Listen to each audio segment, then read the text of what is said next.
It's Ray Cycles again.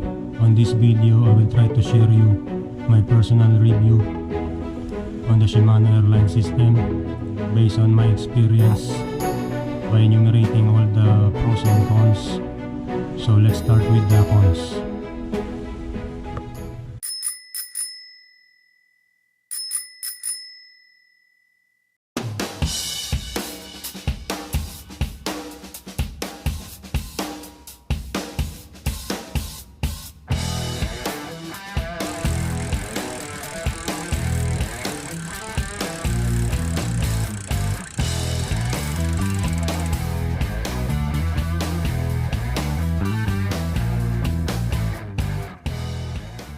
First cons for the Shimano Airlines,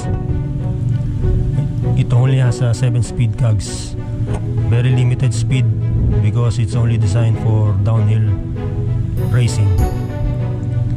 So what I did was to make it an all-around bike. I tried to install a front derailleur from Saint, which is a FDM806. Check out my previous video on how I have installed this front derailleur on a 73mm frame. So let's check out if this will work on a dual chain ring, because Shimano airline system is only designed for single chain ring. Let's see.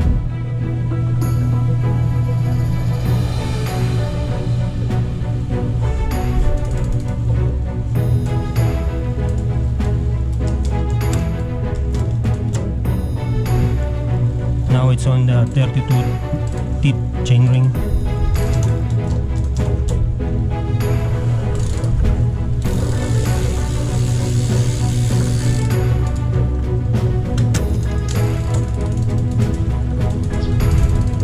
Now it's on the 22 teeth chain ring, and it's working really well.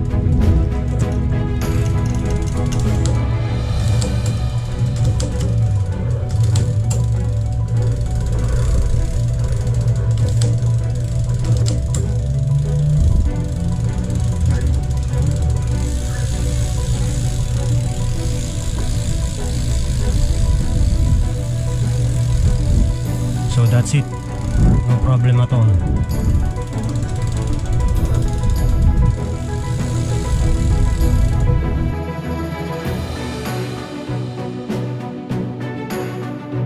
Second cons for the Shimano Airlines.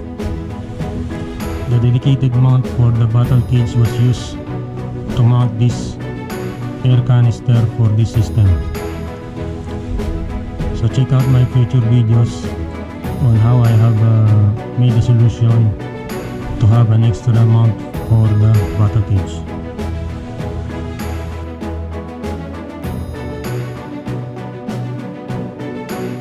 Third cons for the Shimano Airlines are the presence of these air hoses after installation. It will not be good to look at if not properly routed. So check out my future videos on how I will come up with a solution on lessening the presence of these air hoses.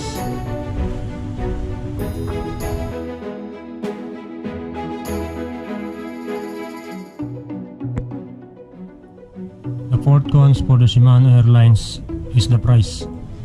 Aside from being rare, nowadays it's very expensive. But years before, I acquired it at a cheaper price compared to nowadays.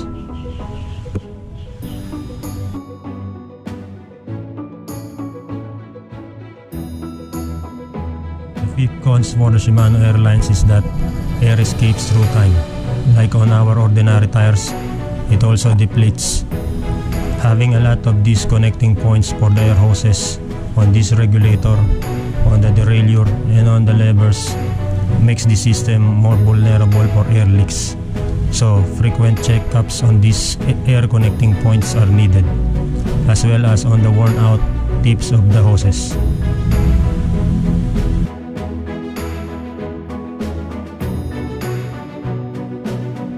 First pros for the Shimano Airlines. Only ordinary compressed air is used for shifting the derailleur.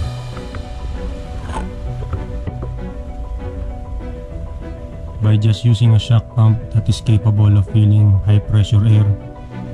This air canister can be filled with air in no time.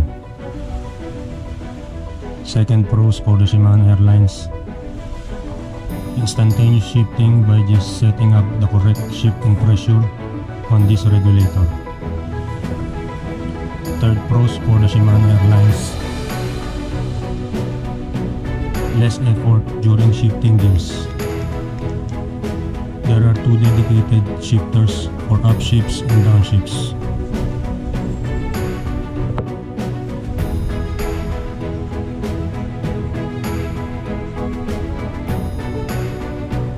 Fourth pros for the Shimano Airlines: it's a collectible piece of history. And lastly, the fifth pros for the Shimano Airlines: the design of this system is like it was made today.